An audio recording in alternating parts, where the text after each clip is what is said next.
아버지, 이번 일만 잘 풀리면 제대로 한번 해드릴게요.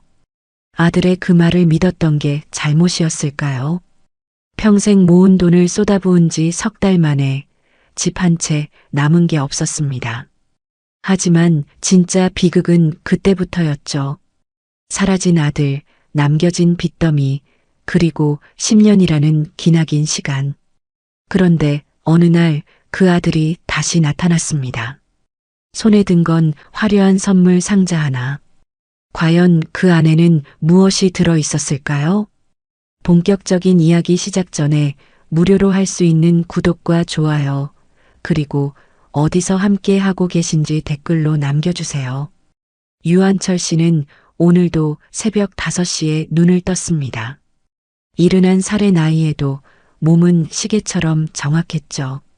옆에서 잠든 아내 김정순 씨의 얼굴을 보며 한철 씨는 작게 한숨을 내쉬었습니다.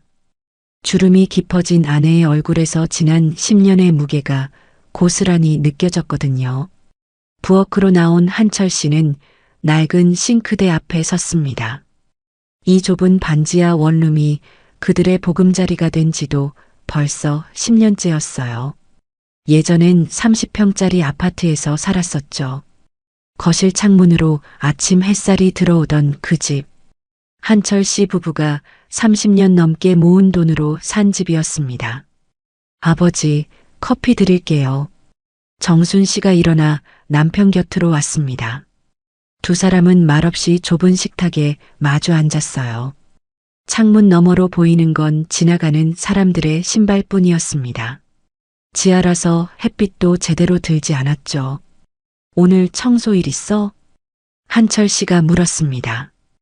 응, 강남 쪽 오피스텔이요. 당신은? 경비대타. 밤 근무래요. 두 사람은 그렇게 일상적인 대화를 나눴습니다. 하지만 그 일상 속에는 늘 무거운 침묵이 자리 잡고 있었어요. 입 밖으로 꺼내지 않는 이름 하나가 있었거든요. 바로 그들의 외아들, 유민석. 한철 씨는 커피를 마시며 10년 전 그날을 떠올렸습니다. 38살이던 민석이가 사업을 한다며 집에 왔던 날이었죠. 대기업에서 15년을 다니던 아들이었는데 갑자기 퇴사를 하고 창업을 하겠다고 했습니다. 아버지, 제가 회사 다니면서 기획한 건데요. IT 플랫폼 사업이에요. 투자자들도 관심 보이고 있고요. 민석은 자신감에 차 있었습니다. 노트북을 펼쳐놓고 사업 계획서를 보여주며 설명했죠. 한철 씨는 솔직히 내용을 잘 이해하지 못했습니다. 하지만 아들의 눈빛만큼은 믿을 수 있었어요. 그런데 초기 자금이 필요해요. 3억 정도요. 민석의 말에 한철 씨 부부는 잠시 망설였습니다. 그들이 가진 전 재산이 그 정도였거든요. 예금 1억, 그리고 아파트를 담보로 받을 수 있는 대출이요. 하지만 망설임은 길지 않았어요. 우리 아들이 하겠다는데 당연히 도와줘야지요. 정순 씨가 먼저 말했습니다. 한철 씨도 고개를 끄덕였죠. 평생 성실하게 살아온 아들이었으니까요. 대기업을 다니며 한 번도 부모님께 손 벌린 적 없던 아들이었으니까요. 한 달 후 한철 씨는 은행에서 2억 원을 대출받았습니다. 예금 1억과 합쳐 3억을 아들에게 건넸죠. 민석은 감사하다며 고개를 숙였습니다. 1년만 기다려주세요. 반드시 성공해서 보답하겠습니다. 그렇게 믿었습니다. 아들의 말을 의심 없이 믿었죠. 처음 2달은 괜찮았습니다. 민석은 일주일에 한 번씩 집에 들러 사업 진행 상황을 알려줬어요. 직원도 5명 뽑았다고 했고 사무실도 구했다고 했습니다. 한철 씨 부부는 안심했죠. 하지만 석 달째부터 이상한 징조가 나타났습니다. 민석의 연락이 뜸해지기 시작했거든요. 전화를 해도 받지 않고 문자 답장도 늦어졌습니다. 처음엔 바쁜가 보다 생각했어요. 사업 초기라 정신없겠거니 했죠. 그런데 넉 달째 되던 어느 날 은행에서 전화가 왔습니다. 유한철 고객님, 대출 이자가 연체되셨는데요. 한철 씨는 깜짝 놀랐습니다. 이자는 민석이 사업 자금에서 내기로 했었거든요. 당장 아들에게 전화를 걸었지만 받지 않았어요. 문자를 보냈지만 읽지도 않았습니다. 불안한 마음에 한철 씨는 민석이 알려준 사무실 주소로 찾아갔습니다. 강남의 한 오피스텔이었죠. 하지만 그곳에는 아무도 없었습니다. 빈 사무실만 덩그러니 남아 있었어요. 저기, 이 사무실 쓰던 사람들 언제 나갔어요? 한철 씨가 옆 사무실에 물었습니다. 아, 거기요? 한 달 전에 야반도주했어요. 임대료도 몇 달 밀렸다던데요. 심장이 철렁 내려앉았습니다. 한철 씨는 떨리는 손으로 다시 민석에게 전화를 걸었어요. 여전히 받지 않았습니다. 그날 이후로 민석은 완전히 연락이 끊겼습니다. 일주일 후 더 큰 충격이 찾아왔습니다. 대부업체 직원이라는 사람이 집으로 찾아온 거예요. 유민석 씨 보호자 되시는 분 맞으시죠? 빈 6천만 원 있는데요. 뭐라고요? 한철 씨는 귀를 의심했습니다. 대부업체 직원은 차용증을 내밀었어요. 거기엔 민석의 서명이 있었고 보증일란에 한철 씨의 이름이 위조되어 있었습니다. 이건 제가 쓴 게 아닌데요. 그럼 경찰에 고발하시든지요. 하지만 빚은 갚으셔야 합니다. 그날부터 악몽이 시작됐습니다. 대부업체만이 아니었어요. 민석은 여기저기서 돈을 빌렸더군요. 한철 씨 이름으로 보증을 선 곳도 있었고 아예 통장을 빼돌려 대출을 받은 곳도 있었습니다. 정순 씨는 그 사실을 알고 쓰러졌습니다. 응급실에 실려갔다가 겨우 정신을 차렸죠. 한철 씨는 아내의 손을 잡고 눈물을 흘렸습니다. 여보, 우리 아들이 왜 이러는 걸까요? 대답할 수 없었습니다. 38년을 키운 아들이었는데 그 아들이 왜 이런 짓을 했는지 이해할 수 없었어요. 한 달 후 한철 씨는 결국 집을 팔아야 했습니다. 은행 대출금과 각종 빚을 갚기 위해서였죠. 30년을 살던 집이 남의 손으로 넘어가는 걸 지켜보는 건 참혹했습니다. 이사갈 곳도 마땅치 않았어요. 집을 팔고 빚을 갚고 나니 손에 남은 돈이 거의 없었거든요. 결국 한철 씨 부부는 보증금 500만 원짜리 반지하 원룸으로 들어갔습니다.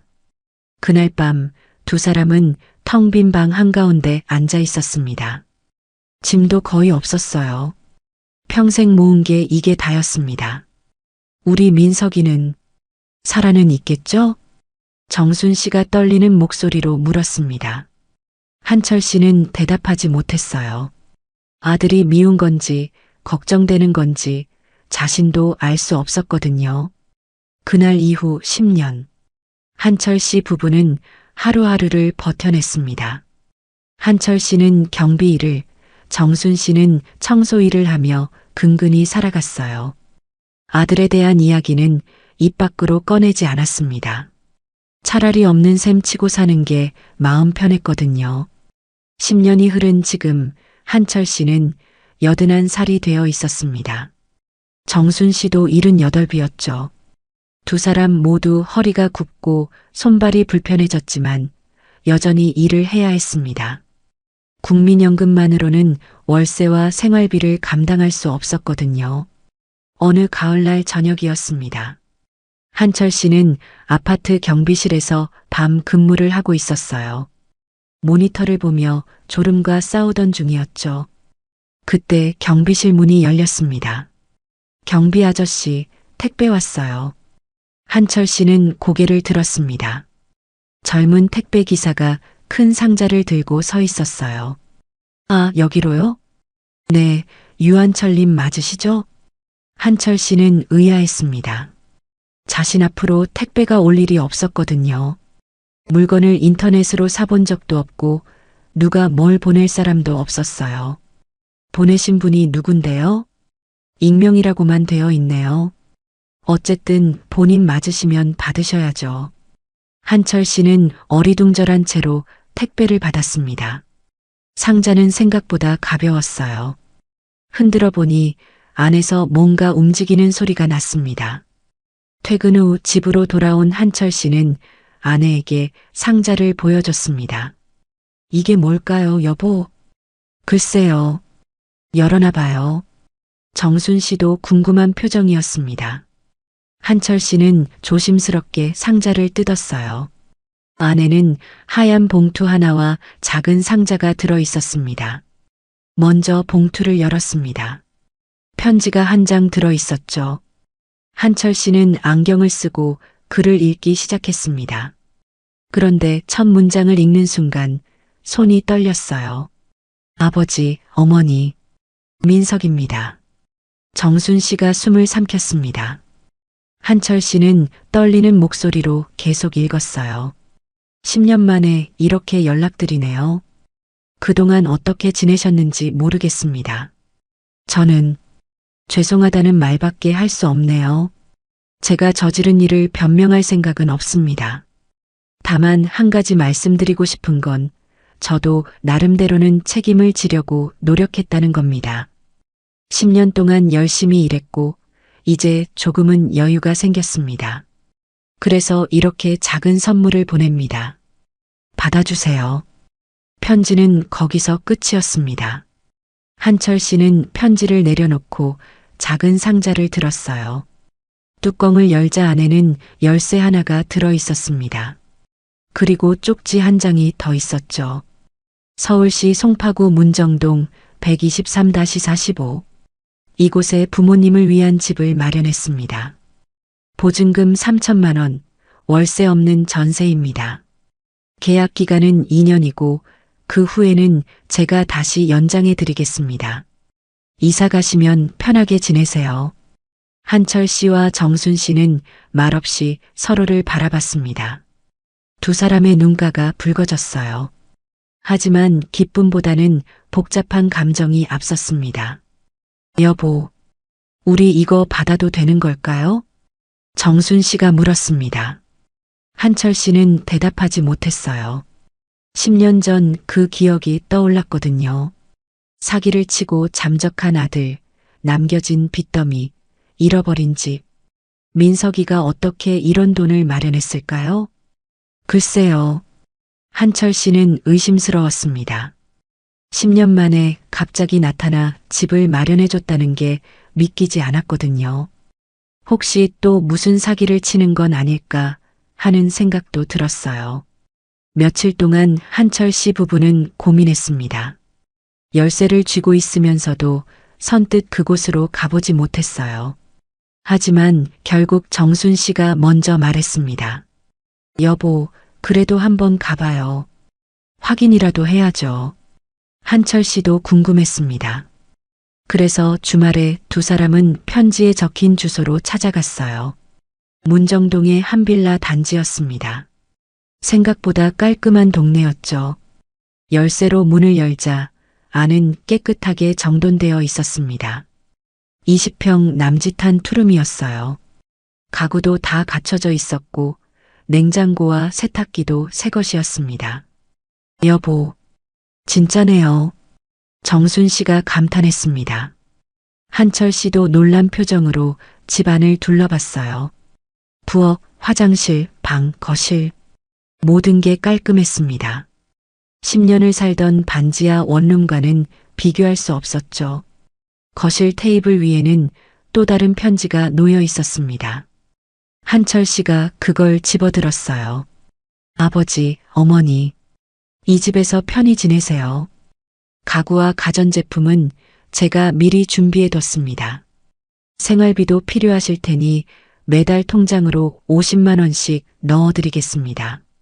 제 연락처는 아직 알려드릴 수 없습니다. 하지만 언젠가 꼭 찾아뵙겠습니다. 그때까지 건강하세요. 편지를 읽고 난 한철 씨는 한참을 가만히 서 있었습니다. 정순 씨도 마찬가지였어요.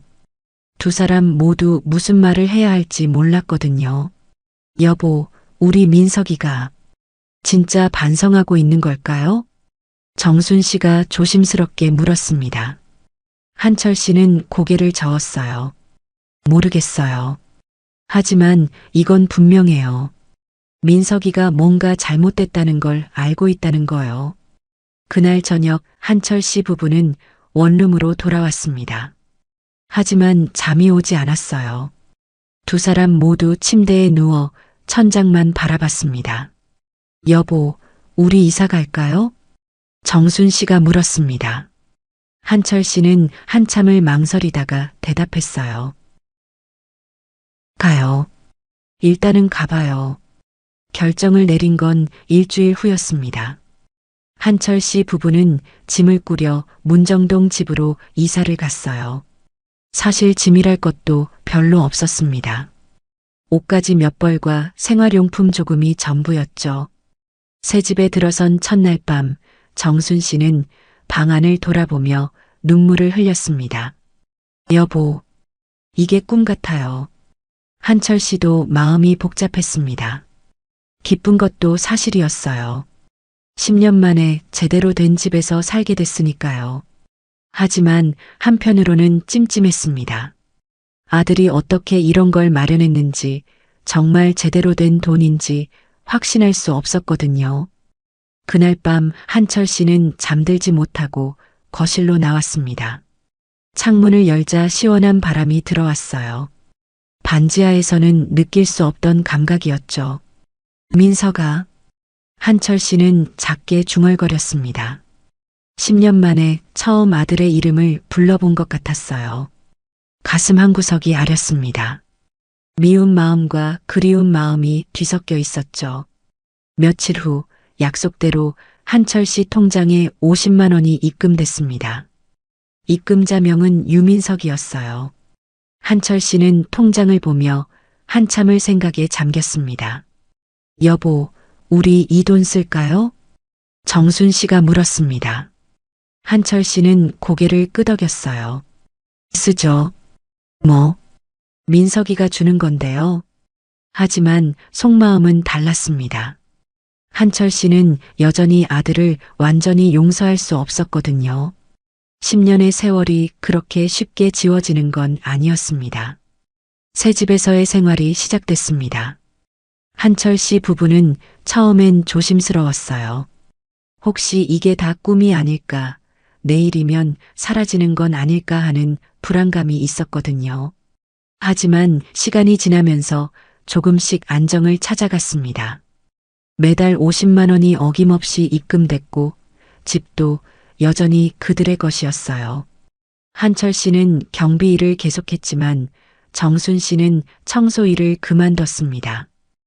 허리가 너무 아파서였죠. 이제 좀 쉬어도 되겠어요. 정순 씨가 말했습니다. 한철 씨도 고개를 끄덕였어요. 아내가 편해 보이니 마음이 놓였습니다. 어느 날 저녁 한철 씨가 퇴근하고 집에 돌아오니 정순 씨가 거실에 앉아 사진첩을 보고 있었습니다. 오래된 앨범이었죠. 민석이 어렸을 때 사진들이 가득했어요. 여보, 이거 보니까 생각나요. 민석이 돌 사진이에요. 정순 씨가 사진 한 장을 가리켰습니다. 한복을 입은 민석이가 환하게 웃고 있었어요. 한철 씨는 사진을 보며 씁쓸하게 웃었습니다. 그때는 이렇게 될 줄 몰랐죠. 그러게요. 두 사람은 한참 동안 사진을 보며 추억에 잠겼습니다. 민석이 초등학교에 입학하던 날, 중학교 졸업식, 대학교 합격 통지서를 받고 기뻐하던 모습. 모든 게 어제 일처럼 생생했어요. 민석이 참 착했었는데. 정순 씨가 중얼거렸습니다. 한철 씨는 대답하지 않았어요. 착했던 게 맞나 싶었거든요. 10년 전 그 일을 생각하면 도저히 그렇게 말할 수 없었습니다. 그날 밤 한철 씨는 또 잠을 이루지 못했습니다. 민석에 대한 생각이 머릿속을 떠나지 않았어요. 용서해야 하나 말아야 하나. 그 고민이 계속됐습니다. 며칠 후 한철 씨는 아파트 경비실에서 근무 중이었습니다. 밤 11시쯤이었죠. 한산한 시간대였어요. 그때 낯선 남자가 경비실 앞으로 걸어왔습니다. 중년 남자였어요. 깔끔한 정장 차림이었고 고급스러운 느낌이 났습니다. 남자는 경비실 문을 두드렸어요. 실례합니다. 혹시 유한철 씨 계신가요? 한철 씨는 고개를 들었습니다. 제가 유한철인데요. 아, 다행이네요. 제 명함입니다. 남자가 명함을 내밀었습니다. 한철 씨는 명함을 받아봤어요. 강태양 변호사라고 적혀 있었습니다. 무슨 일이신지 유민석 씨에 대해 말씀드릴 게 있어서요. 한철 씨는 순간 긴장했습니다. 민석 이름이 나오자 가슴이 두근거렸어요. 민석이를 아시나요? 네, 잘 알죠. 제 의뢰인이니까요. 강태양 변호사는 차분한 목소리로 말했습니다. 한철 씨는 자리에서 일어났어요. 잠깐만요. 밖에서 이야기할까요?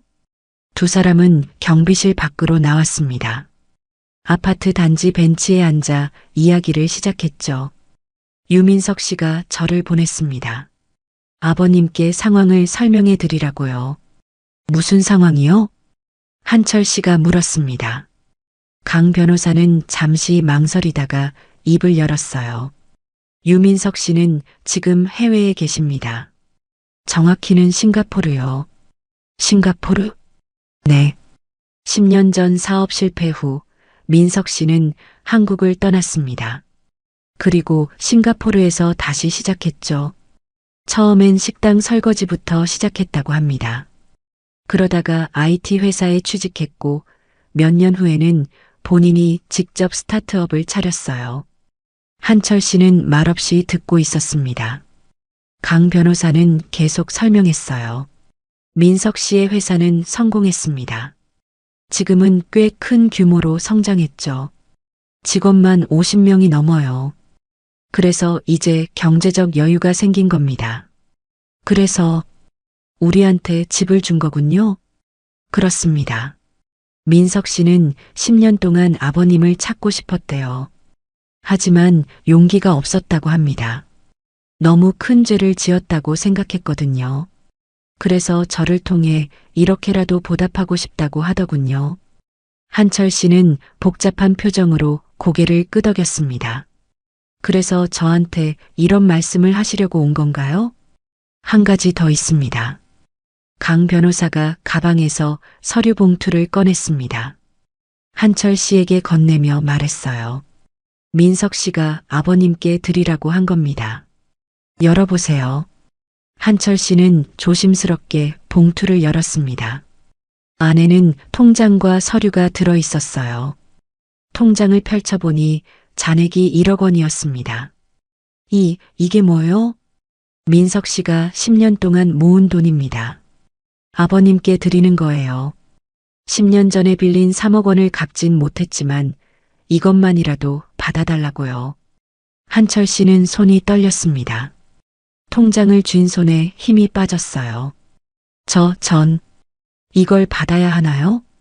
그건 아버님이 결정하실 일입니다. 하지만 민석 씨의 마음은 진심이에요. 그걸 꼭 알아주셨으면 합니다. 강 변호사는 그 말을 남기고 자리에서 일어났습니다. 한철 씨는 멍하니 앉아 있었어요. 통장을 내려다보며 아무 말도 하지 못했습니다. 집으로 돌아온 한철 씨는 정순 씨에게 모든 걸 이야기했습니다. 변호사가 했던 말, 민석이 싱가포르에 있다는 것, 그리고 통장. 정순 씨는 통장을 보며 눈물을 흘렸습니다. 우리 민석이가 그렇게 고생했구나. 한철 씨는 대답하지 못했습니다. 가슴 한구석이 무너지는 것 같았어요. 10년 동안 미워했던 아들이 사실은 그렇게 노력하며 살고 있었다는 게 믿기지 않았습니다. 여보, 우리 민석이한테 연락해봐요. 정순 씨가 말했습니다. 하지만 한철 씨는 고개를 저었어요. 아직은 아니에요. 왜요? 모르겠어요. 그냥 아직은 준비가 안 된 것 같아요. 사실 한철 씨는 두려웠습니다. 10년 만에 아들과 마주한다는 게 무서웠어요.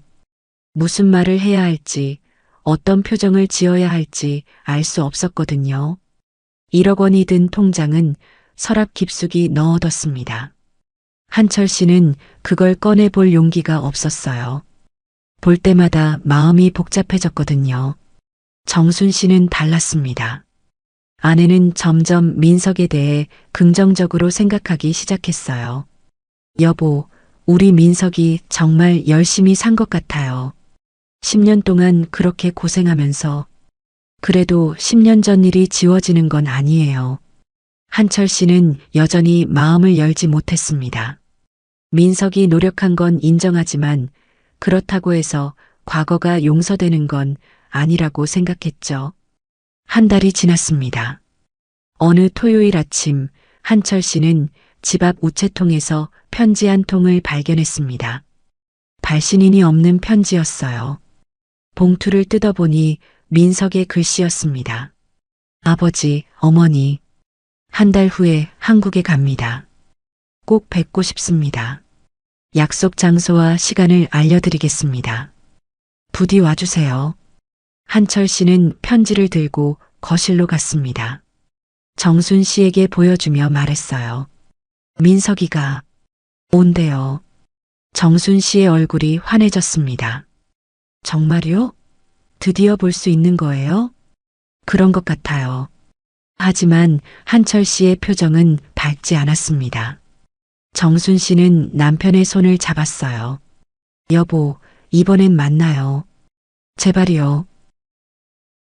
10년이에요. 10년 동안 우리 아들 얼굴도 못 봤잖아요. 이제 그만 용서해줘요. 한철 씨는 아내의 눈을 바라봤습니다. 정순 씨의 눈에는 간절함이 가득했어요. 한철 씨는 천천히 고개를 끄덕였습니다. 알겠어요. 만나죠. 일주일 후 또 편지가 왔습니다. 약속 장소와 시간이 적혀 있었어요. 서울 강남의 한 카페였고 날짜는 2주 후 일요일 오후 3시였습니다. 한철 씨 부부는 그날을 손꼽아 기다렸습니다. 정순 씨는 몇 번이나 옷장을 열어 뭘 입을지 고민했어요. 한철 씨도 마찬가지였습니다. 10년 만에 만나는 아들 앞에서 초라해 보이고 싶지 않았거든요. 드디어 약속 날이 왔습니다. 한철 씨 부부는 아침부터 준비를 했어요. 정순 씨는 화장도 했고 한철 씨는 가장 깔끔한 옷을 꺼내 입었습니다. 여보, 떨려요. 정순 씨가 말했습니다. 한철 씨도 긴장한 표정이었어요. 두 사람은 집을 나서 지하철을 탔습니다. 강남역에 도착했습니다. 카페는 역에서 걸어서 10분 거리였어요. 한철 씨 부부는 천천히 걸어갔습니다. 정순 씨는 남편의 팔을 꼭 잡고 있었죠. 카페 앞에 도착했습니다. 유리창 너머로 안이 보였어요. 한철 씨는 숨을 깊이 들이마셨습니다. 들어가요. 두 사람은 카페 문을 열고 들어갔습니다. 안은 생각보다 한산했어요. 손님이 몇 명 없었죠. 한철 씨는 주위를 둘러봤습니다. 민석이 있는지 찾아보려고요. 그때였습니다. 구석자리에서 한 남자가 일어났어요. 정장을 입은 중년 남자였습니다. 한철 씨는 순간 숨이 멎었어요. 민석이었습니다. 10년 만에 보는 아들의 얼굴은 많이 변해 있었습니다. 머리는 반백이 됐고 주름도 깊어졌어요. 하지만 눈빛만큼은 여전했습니다. 아버지, 민석이 다가왔습니다. 한철 씨는 그 자리에 굳어 있었어요. 정순 씨는 눈물을 흘리며 아들을 바라봤습니다. 민석아. 정순 씨가 먼저 다가가 아들을 끌어안았습니다. 민석은 어머니의 품에 안겨 흐느꼈어요. 어머니, 죄송해요. 정말 죄송해요. 한철 씨는 여전히 그 자리에 서 있었습니다. 아들과 아내를 바라보며 복잡한 감정을 느꼈어요. 미움, 그리움, 안도감, 분노. 모든 게 뒤섞여 있었습니다. 정순 씨와 민석은 한참을 껴안고 있었습니다.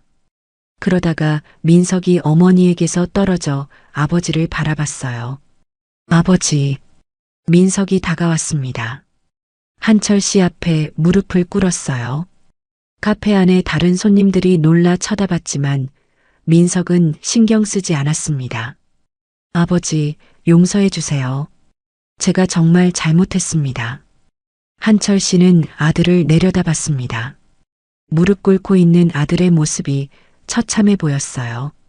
하지만 한철 씨는 쉽게 입을 열지 못했습니다. 일어나요.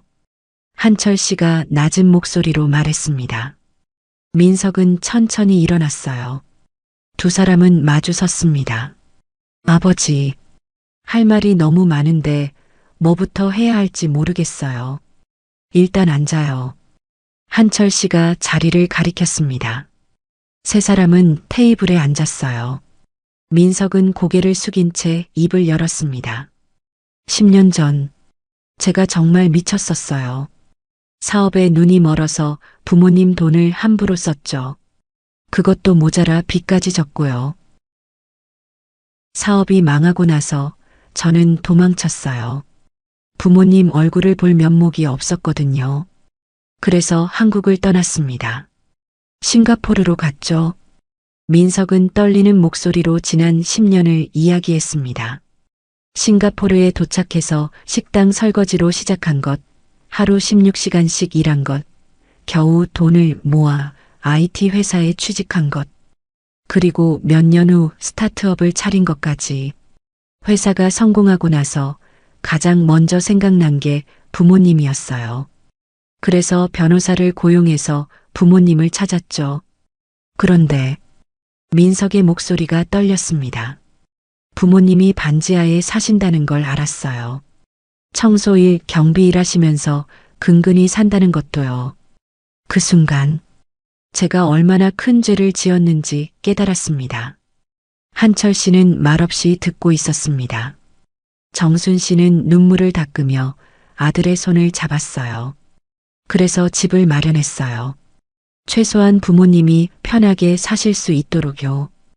그리고 매달 생활비도 드리고 싶었고요. 하지만 직접 찾아뵐 용기는 없었어요. 너무 무서웠거든요. 부모님이 절 거부하실까봐. 민석은 고개를 들어 아버지를 바라봤습니다. 눈가에 눈물이 고여 있었어요. 아버지, 정말 죄송합니다. 평생 사죄하며 살겠습니다. 한철 씨는 한참을 침묵했습니다. 그러다가 천천히 입을 열었어요. 민석아, 네 아버지, 내가 한 짓을 용서할 수 있을 것 같냐? 민석은 고개를 숙였습니다. 아니요. 용서받을 자격이 없다는 걸 압니다. 그래. 난 아직도 내가 미워. 한철 씨의 말에 민석은 몸을 떨었습니다. 정순 씨가 남편의 손을 잡았지만 한철 씨는 말을 멈추지 않았어요. 10년이야. 10년 동안 우리가 얼마나 힘들게 살았는지 넌 알아? 내 엄마가 허리 아픈 걸 참으면서 청소일 다닐 때 난 밤새 경비실에서 졸음 참으며 앉아 있었어. 그게 다 누구 때문이냐? 죄송합니다. 미안하다고 끝나냐? 10년이 그렇게 쉽게 지워지냐? 한철 씨의 목소리가 높아졌습니다. 카페 안에 다른 손님들이 쳐다봤지만 한철 씨는 신경 쓰지 않았어요. 여보, 정순 씨가 남편을 말렸습니다. 하지만 한철 씨는 멈추지 않았어요. 넌 싱가포르에서 성공했다며? 좋아. 잘 됐다. 하지만 그게 뭐가 대수야? 우리한테 집 하나 사준다고, 돈 몇 푼 준다고 내가 한 짓이 용서되는 줄 아냐? 민석은 대답하지 못했습니다. 고개를 숙인 채 눈물만 흘렸어요. 한철 씨는 자리에서 일어났습니다. 난 간다. 여보, 정순 씨가 놀라 남편을 붙잡았습니다. 하지만 한철 씨는 아내의 손을 뿌리치고 카페를 나갔어요. 한철 씨는 거리를 걸었습니다. 가슴이 답답했어요. 10년 동안 쌓인 감정이 폭발한 것 같았습니다.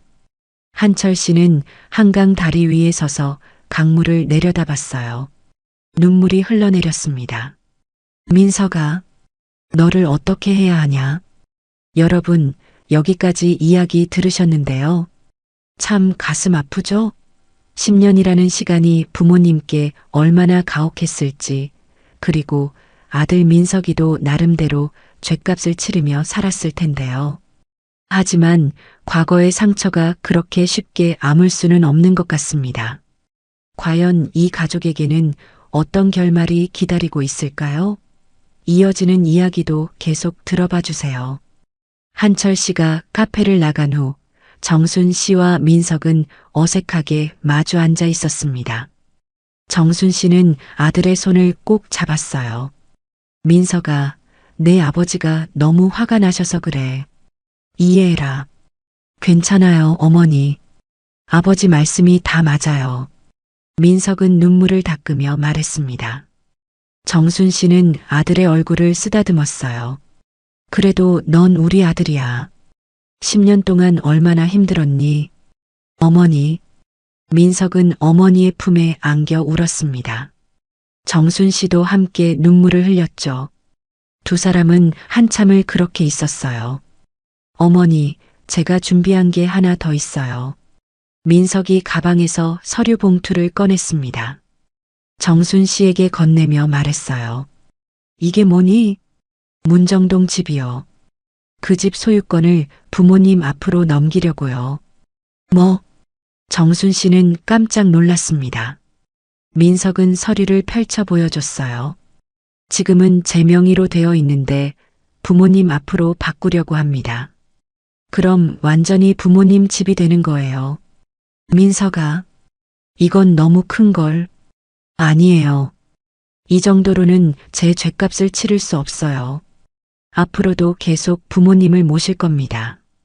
정순 씨는 서류를 들고 한참을 생각했습니다. 그러다가 조심스럽게 물었어요. 민석아, 내 아버지를 설득할 수 있을까? 모르겠어요. 하지만 포기하지 않을 거예요. 평생이 걸리더라도 아버지께 용서받고 싶어요. 그날 저녁 정순 씨는 집으로 돌아왔습니다. 한철 씨는 거실 소파에 앉아 있었어요. TV를 보고 있었지만 화면을 제대로 보고 있는 것 같지 않았습니다. 여보, 정순 씨가 조심스럽게 다가갔습니다. 한철 씨는 대답하지 않았어요. 민석이가 이런 걸 줬어요. 정순 씨가 서류를 내밀었습니다. 한철 씨는 서류를 받아봤어요. 내용을 읽으며 표정이 굳어졌습니다. 집을 우리 앞으로 넘기겠다고? 응. 민석이가 진심으로 사죄하고 있어요. 한철 씨는 서류를 테이블에 내던졌습니다. 집으로 사죄가 되냐고요. 돈으로 용서를 사겠다는 거야? 그런 게 아니에요.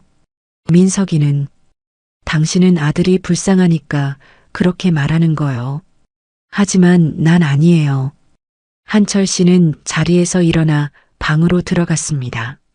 정순 씨는 한숨을 쉬며 서류를 주워들었어요. 며칠이 지났습니다. 민석은 계속 연락을 해왔어요. 문자 메시지로, 때로는 편지로. 하지만 한철 씨는 모두 무시했습니다. 정순 씨는 남편과 아들 사이에서 힘들어했어요. 한쪽은 용서하지 못하겠다고 하고 한쪽은 용서받고 싶다고 했으니까요.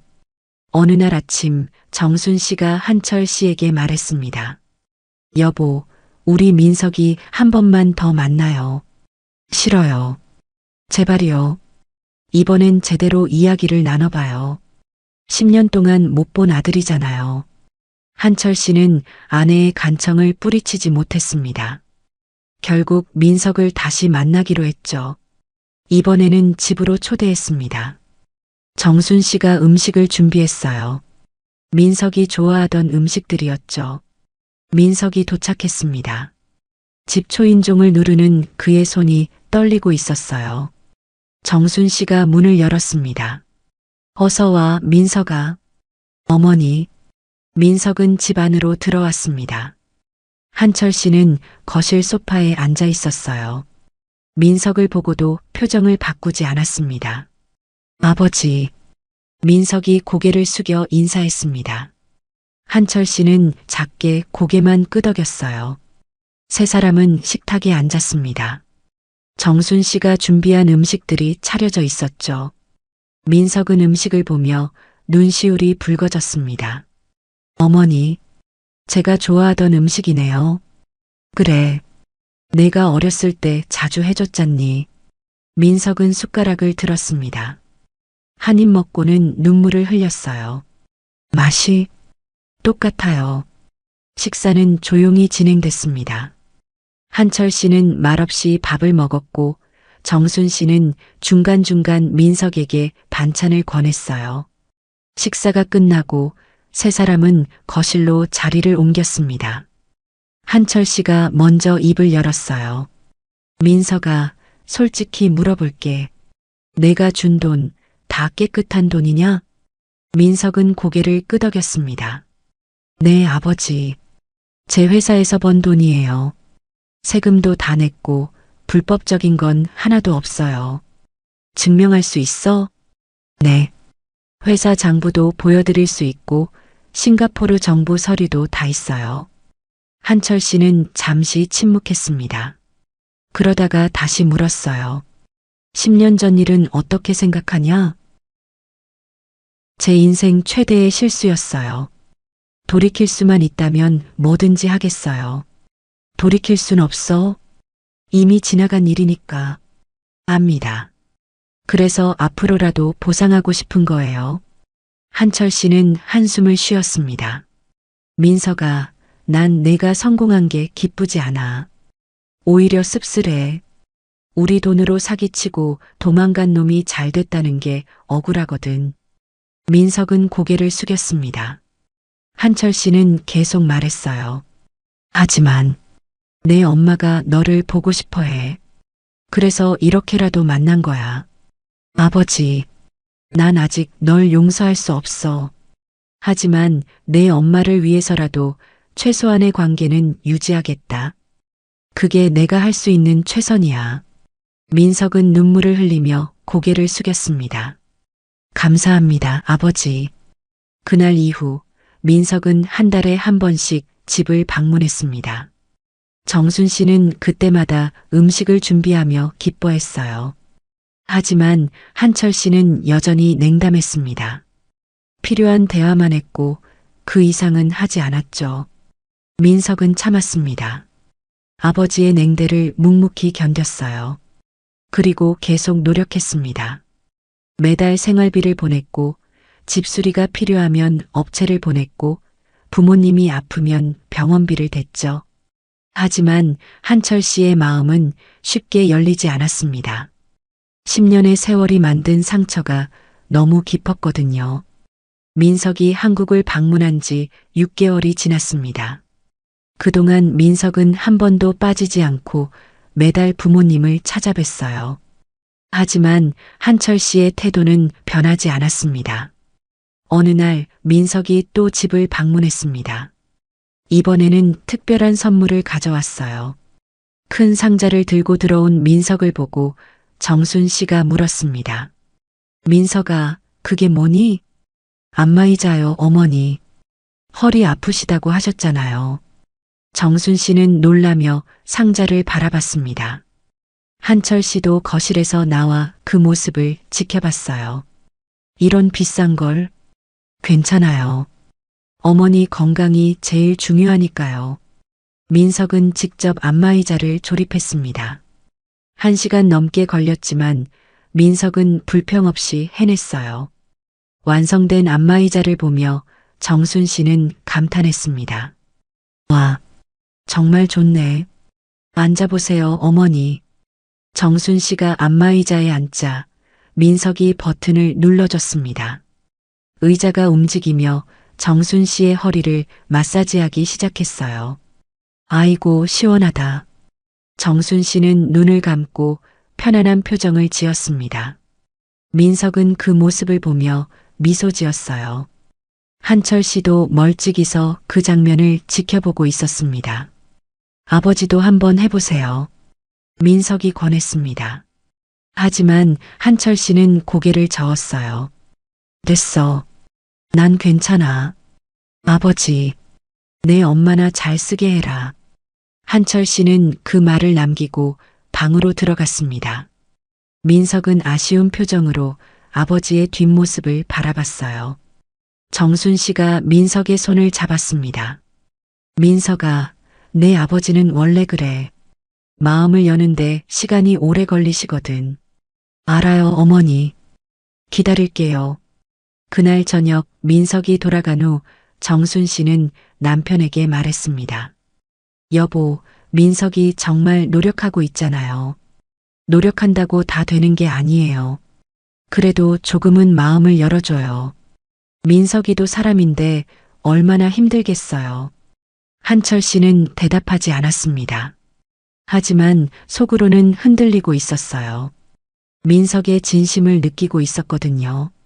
며칠 후 한철 씨는 경비실에서 근무 중이었습니다. 그때 강태양 변호사가 또 찾아왔어요. 유한철 씨, 오랜만이네요. 아, 변호사님. 무슨 일이세요?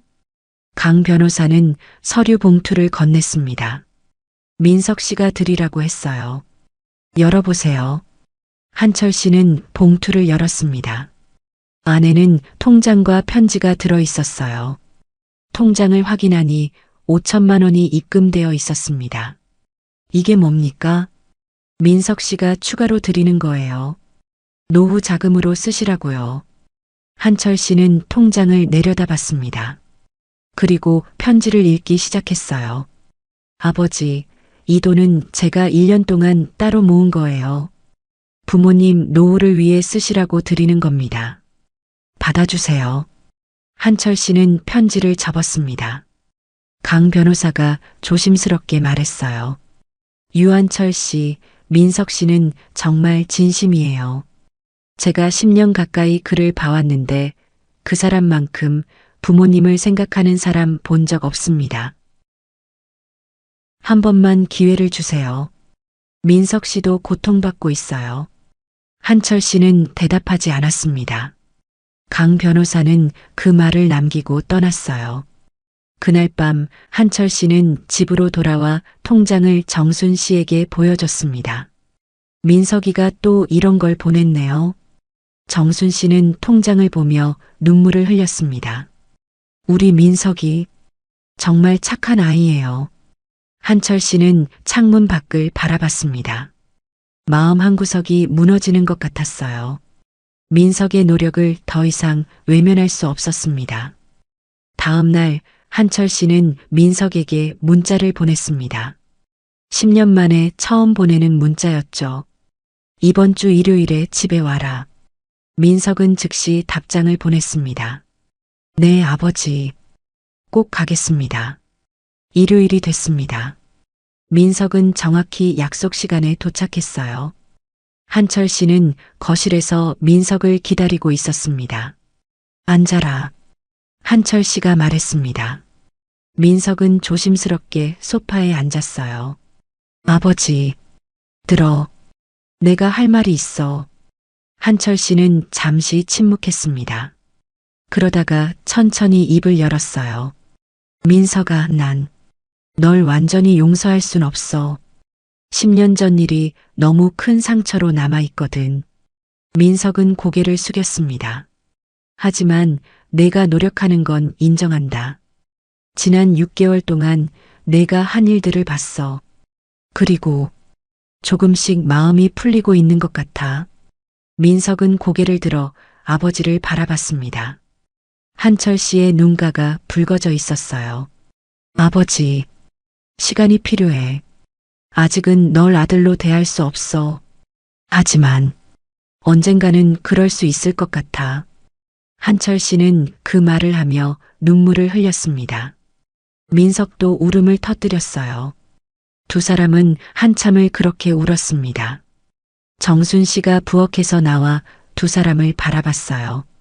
아내도 눈물을 흘리고 있었습니다. 여보, 민서가. 정순 씨는 두 사람에게 다가가 함께 안았습니다. 세 사람은 오랜만에 가족의 온기를 느꼈어요. 그날부터 한철 씨의 태도가 조금씩 변했습니다. 여전히 냉담할 때도 있었지만 예전만큼은 아니었어요. 가끔은 민석과 대화도 나눴고 민석이 가져온 선물도 받았습니다. 민석은 더욱 노력했습니다.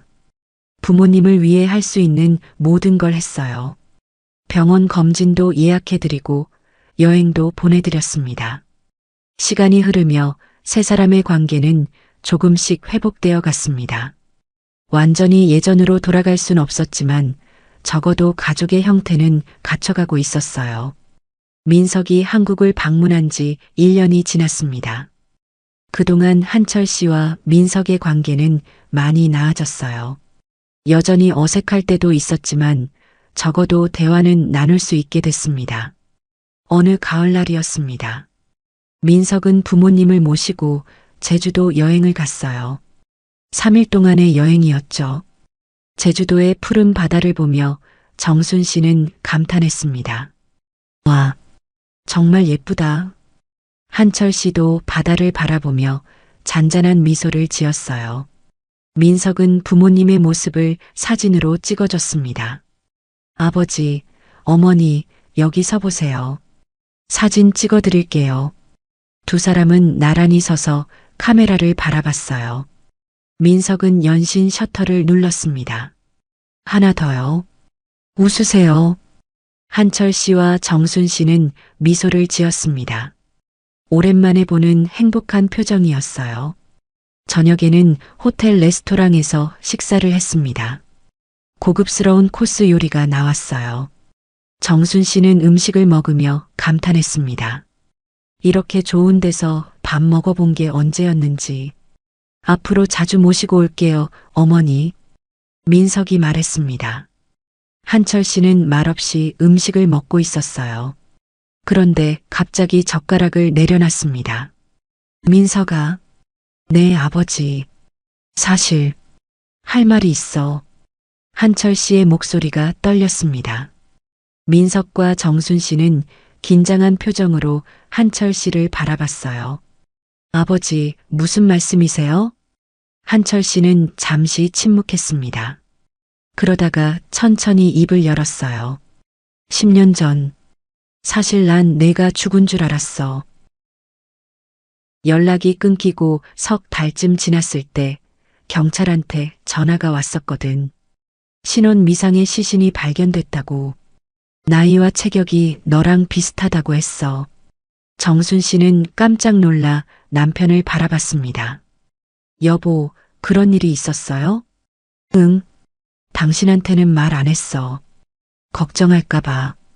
한철 씨는 계속 말을 이어갔어요. 그날 난 경찰서로 갔어. 시신을 확인하러.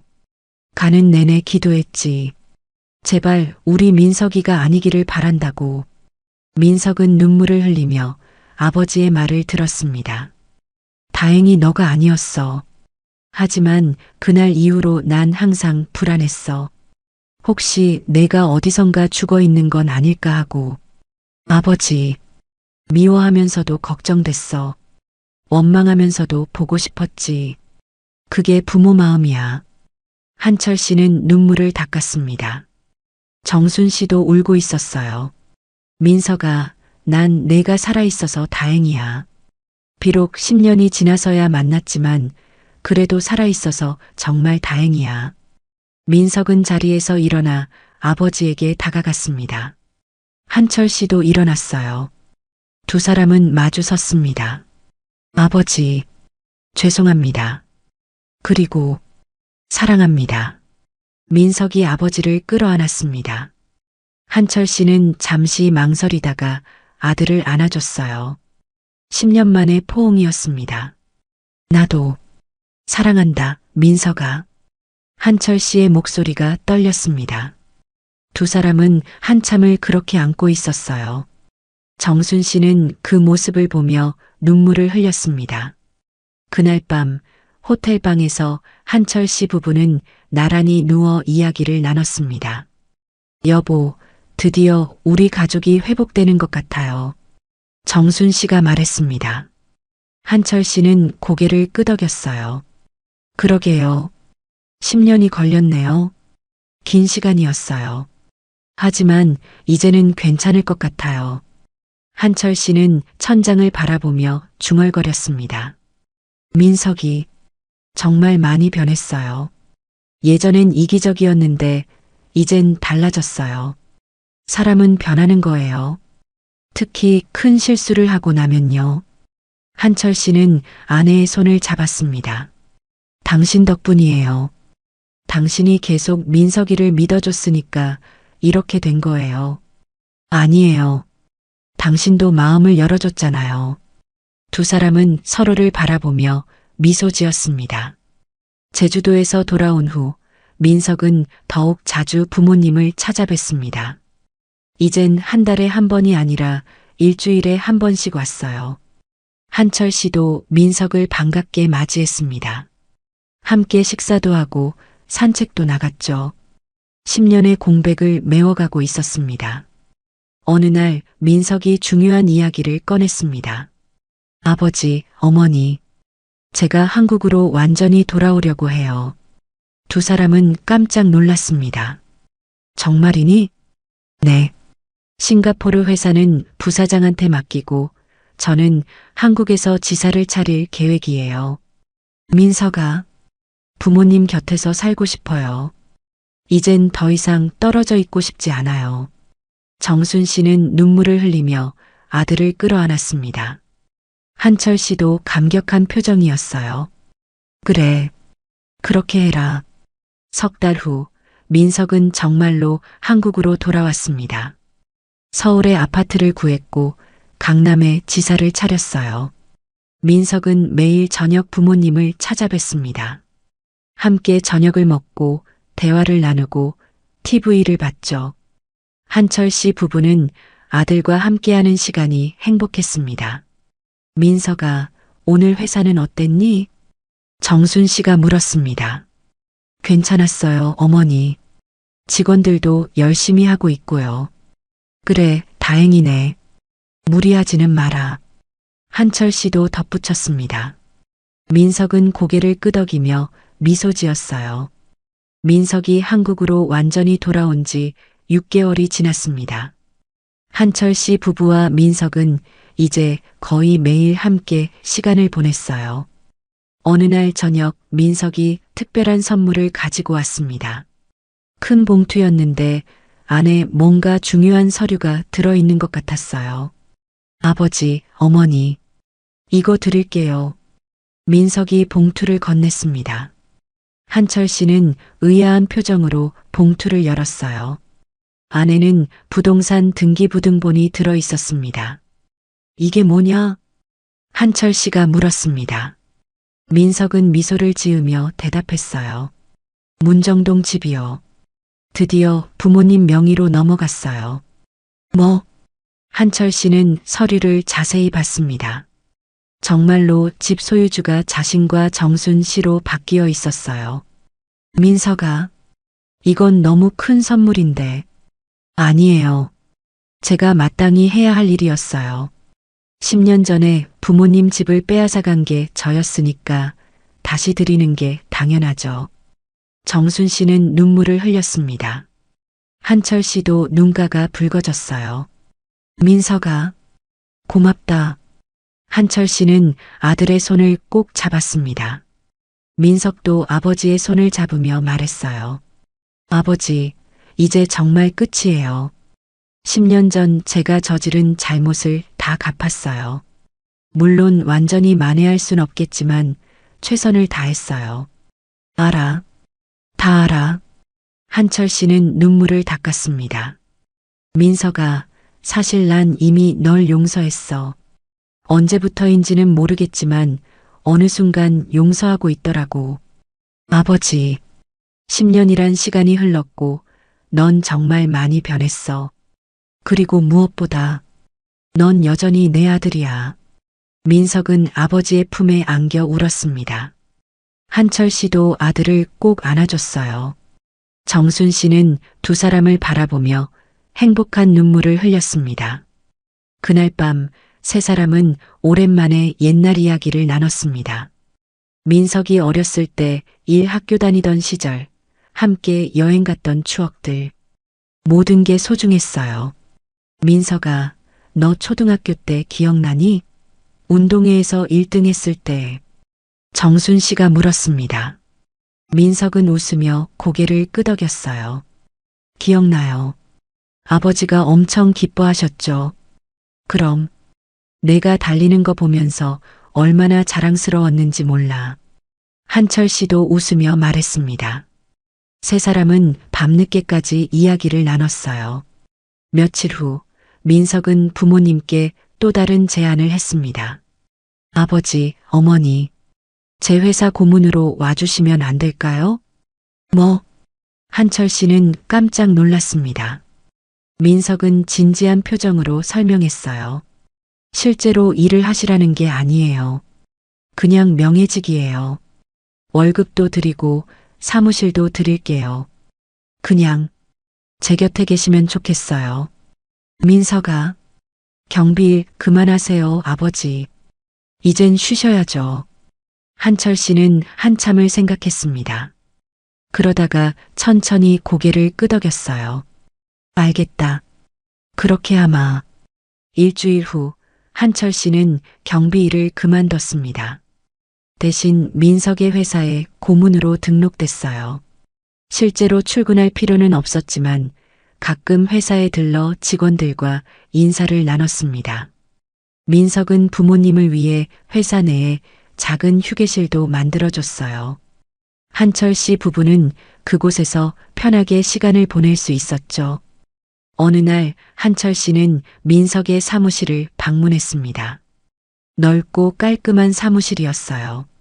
벽에는 회사의 성장 그래프가 걸려 있었습니다. 민석아, 정말 대단하구나. 한철 씨가 감탄하며 말했습니다. 민석은 쑥스럽게 웃었어요. 다 아버지 덕분이에요. 내가 뭘 했다고. 10년 전 아버지가 저한테 3억을 주셨잖아요. 그게 없었으면 전 시작도 못했을 거예요. 하지만 그 돈은 실패의 시작이었지만 동시에 배움의 시작이기도 했어요. 그 실패가 있었기에 지금의 제가 있는 거예요. 한철 씨는 아들의 어깨를 토닥였습니다. 그래, 이제 다 지나간 일이야. 그날 저녁 한철 씨 부부와 민석은 함께 외식을 했습니다. 고급 레스토랑이었어요. 식사를 하며 민석이 말했습니다. 아버지, 어머니, 내년에 결혼하려고 해요. 두 사람은 깜짝 놀랐습니다. 정말이니? 네. 싱가포르에서 만난 여자예요. 착하고 좋은 사람이에요. 정순 씨는 기뻐하며 아들의 손을 잡았습니다. 언제 소개시켜 줄 거니? 다음 주에 모시고 올게요. 한철 씨도 흐뭇한 표정으로 고개를 끄덕였어요. 좋아. 우리 민석이도 이제 가정을 꾸리는구나. 다음 주 민석은 약혼녀를 데리고 왔습니다. 이름은 수진이었어요. 30대 중반의 차분한 여성이었습니다. 안녕하세요, 어머님, 아버님. 저는 김수진이라고 해요. 수진은 정중하게 인사했습니다. 정순 씨는 수진의 손을 잡으며 말했어요. 어머, 예쁘네. 우리 민석이 복도 많아. 한철 씨도 수진을 반갑게 맞이했습니다. 네 사람은 함께 식사를 하며 이야기를 나눴어요. 수진 씨, 우리 민석이 잘 부탁해요. 정순 씨가 말했습니다. 수진은 미소를 지으며 대답했어요. 제가 더 잘 부탁드려요. 민석 오빠한테 부모님 이야기 많이 들었어요. 정말 존경스러우세요. 한철 씨는 수진의 말에 감동했습니다. 고맙네요. 우리 민석이 잘 보살펴 주세요. 그날 이후 수진은 자주 집을 방문했습니다. 정순 씨와 함께 요리도 하고 한철 씨와 산책도 다녔어요. 두 사람은 수진을 진짜 딸처럼 아꼈습니다. 6개월 후 민석과 수지는 결혼식을 올렸습니다. 작은 결혼식이었지만 따뜻했어요. 한철 씨는 민석의 손을 잡고 단상으로 올라갔습니다. 여러분, 오늘 제 아들이 결혼합니다. 솔직히 이날이 올 줄 몰랐어요. 10년 전 우리 부자는 큰 어려움을 겪었습니다. 하지만 이제 다 지나갔어요. 민석아, 아빠는 너를 사랑한다. 한철 씨의 말에 하객들이 박수를 쳤습니다. 민석은 눈물을 흘리며 아버지를 끌어안았어요. 결혼식이 끝나고 한철 씨 부부는 집으로 돌아왔습니다. 거실에 앉아 두 사람은 오늘 하루를 되돌아봤어요. 여보, 정말 꿈 같아요. 정순 씨가 말했습니다. 한철 씨는 고개를 끄덕였어요. 그러게요. 10년 전엔 상상도 못했던 일이죠. 우리 민석이 이제 정말 행복하게 살 거예요. 그래야죠. 우리도 이제 편하게 살 수 있어요. 한철 씨는 창문을 열었습니다. 밖에서 시원한 바람이 들어왔어요. 10년 전 반지하에서 느꼈던 답답함은 이제 없었습니다. 여보, 우리 참 많이 왔네요. 그러게요. 여기까지 오느라 힘들었지만 이제 괜찮아요. 한철 씨는 아내의 손을 잡았습니다. 두 사람은 서로를 바라보며 미소 지었어요. 1년 후 민석과 수진 사이에 아이가 태어났습니다. 아들이었어요. 한철 씨 부부는 손주를 처음 안아보는 순간 눈물을 흘렸습니다. 할아버지, 할머니, 손주예요. 민석이 아기를 안겨줬습니다. 한철 씨는 조심스럽게 아기를 안았어요. 이렇게 작고 예쁜 아이를. 정순 씨도 아기를 보며 기뻐했습니다. 민석아, 이름은 뭐로 지을 거니? 아버지 이름에서 한 글자 따올까 해요. 유한철의 한자를 넣어서요. 한철 씨는 깊이 감동했습니다. 정말 그렇게 해도 되겠니? 물론이죠. 아버지 덕분에 제가 여기까지 왔으니까요. 한철 씨는 손주를 안고 한참을 바라봤습니다. 10년 전의 고통, 1년 전의 화해, 그리고 지금의 행복. 모든 게 주마등처럼 스쳐 지나갔어요. 민석아, 네 아버지. 아빠는 정말 행복하다. 민석은 아버지를 끌어안았습니다. 한철 씨도 한 팔로 아들을 안아줬어요. 다른 한 팔에는 손주가 안겨 있었습니다. 정순 씨는 그 모습을 보며 눈물을 흘렸습니다. 10년의 시간이 만든 상처가 이제야 완전히 아물고 있었어요. 그날 저녁 한철 씨는 일기장을 꺼냈습니다. 10년 전부터 써온 일기였어요. 마지막 장을 펼쳐 이렇게 썼습니다. 오늘 우리 가족은 완전히 회복됐다.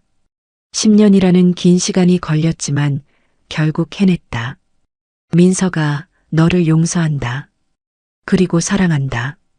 우리 함께 행복하게 살자. 한철 씨는 일기장을 덮고 잠자리에 들었습니다. 옆에서 잠든 아내의 얼굴을 보며 미소 지었어요. 이제 더 이상 아플 일은 없을 것 같았습니다. 창문 밖으로 달빛이 들어왔습니다. 한철 씨는 눈을 감으며 생각했어요. 우리 가족, 이제 정말 괜찮아졌구나. 그렇게 한철 씨는 편안한 잠에 빠져들었습니다. 10년 만에 처음 느끼는 진정한 평화였어요. 여러분, 오늘 이야기 어떠셨어요? 유한철 씨 가족의 10년. 참 길고도 힘든 시간이었죠. 아들의 사업 실패로 모든 걸 잃고 반지하로 내려앉았던 그 순간. 그때의 절망은 상상조차 하기 힘들었을 거예요. 하지만 이 이야기가 우리에게 전해주는 건 단순히 고통의 기록만은 아닙니다. 진짜 메시지는 회복이에요. 10년이라는 시간 동안 민석은 자신의 잘못을 깨닫고 묵묵히 갚아나갔죠. 한철 씨는 그 노력을 지켜보며 조금씩 마음을 열었고요. 용서라는 건 쉽지 않습니다. 특히 가족 간의 배신은 더욱 깊은 상처를 남기죠. 하지만 한철 씨는 결국 아들을 용서했어요. 왜냐하면 민석의 진심을 봤기 때문입니다. 말이 아닌 행동으로 10년이라는 시간으로 증명한 진심이었죠. 우리 모두 살아가면서 다양한 선택을 합니다. 때로는 잘못된 선택을 하기도 하고 누군가에게 상처를 주기도 해요.